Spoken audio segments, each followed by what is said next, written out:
So this question says, which of the following expressions is equivalent to sine 24 times cos 66 plus cosine of 24 times sine 66?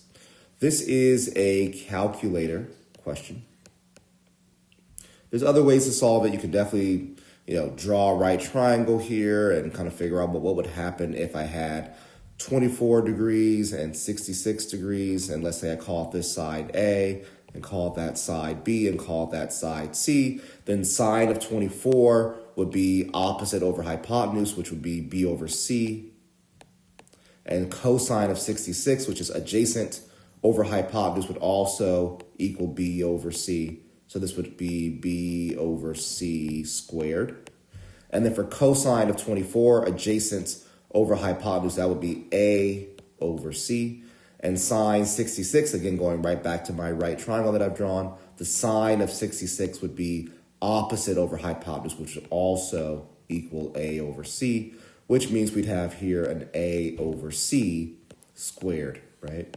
Looking at our answer choices, that looks like what we would get from a choice C, right? Cos 66, again, gave us B over C, so B over C squared. And cos 24 gave us A over C, so A over C squared. So I'm liking choice C. But let's go back to my original thought. The original thought was to use a calculator. So I'm going to show you what I get from Desmos on the next screen here. So you can see this is my original question. You can't see the whole thing because it's just too long to see. And then here are my answer choices. So here's my question. Here's A, here's choice B, here's choice C, here's choice D. And this is something else I was working on. Not important there.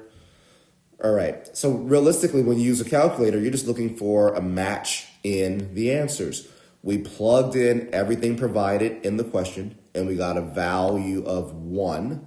We plugged in everything provided in answer choice A, and we did not get a value of 1. Answer choice B, we did not get a value of 1. But answer choice C, we did get a matching answer of 1. And of course, with choice D, we also did not. So that's another reason to confirm that choice C is a correct answer. Now, what I have here is just to show you that you can change your mode from radians to degrees in Desmos. Very important, because if we solve this in radians, the answers will not match, actually. Okay, so just keep that in mind. You go to this wrench icon here, and then it's as simple as toggling between radians to degrees there. So if you're trying this on your own, please make sure to do that, as of course the 24 and 66 are in degree measurements. So we want to make sure that Desmos is providing answers based upon those